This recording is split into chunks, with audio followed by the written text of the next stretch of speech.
Let's get more analysis on this from former CIA officer Ray McGovern, joining us live there from the States. Ray, wigs, sunglasses and a compass. It sounds like something straight out of an old spy novel. Is this really how 21st century espionage operates? Well, there is a certain inertia to the secret services of both our countries. I have to say that I can accept many of the facts of this case, but the wigs and the compass stretch my imagination. I'm not sure whether that was the plant of the people who arrested this poor fellow, or whether he really actually had these kind of antiquated instruments in his possession. Certainly, the science has come farther than wigs and compasses by this time.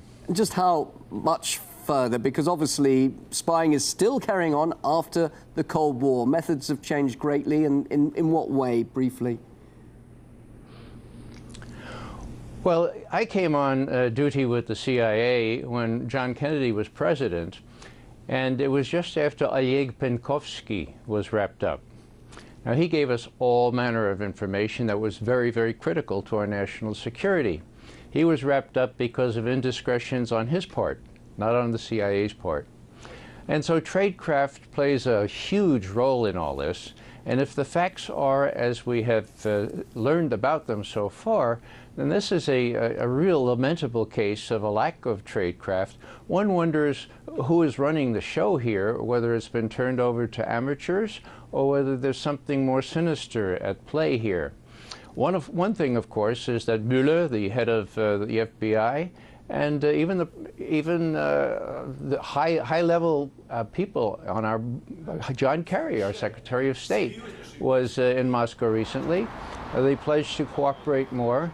Now, no one, least of all Mr. Putin, thinks that there is such a thing as a friendly intelligence service. That's a misnomer. It's you can't put the two together. So this thing goes on by inertia. But one point should be made, and that is that very often these kinds of things are swept away. This fellow is told to go home, and not much is made of it.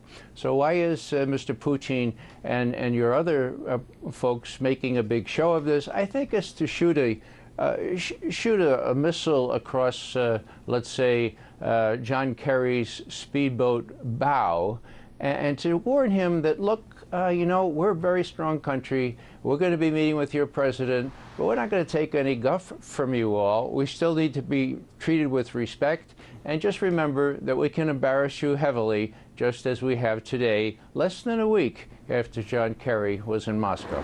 You're saying a very understated reaction from the Russian authorities, and we haven't heard anything from the US Embassy here in Moscow either. But as you say, there is a danger that this could impact on relations, which looked fairly good when John Kerry was here last week. Why that silence, just briefly, from the US Embassy at this stage?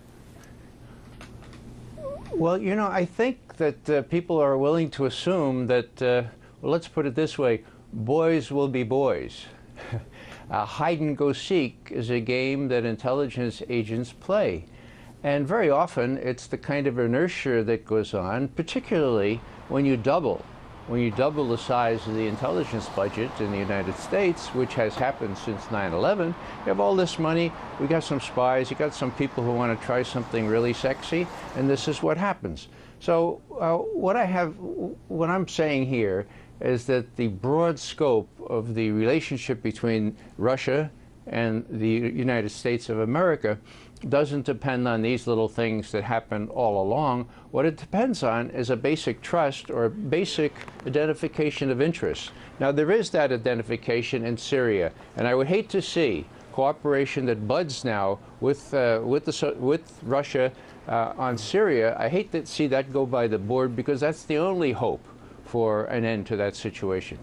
Former CIA officer Ray McGovern, thank you very much indeed for your thoughts. Really interesting to hear what you have to say live here on RT. Thank you. You're most welcome.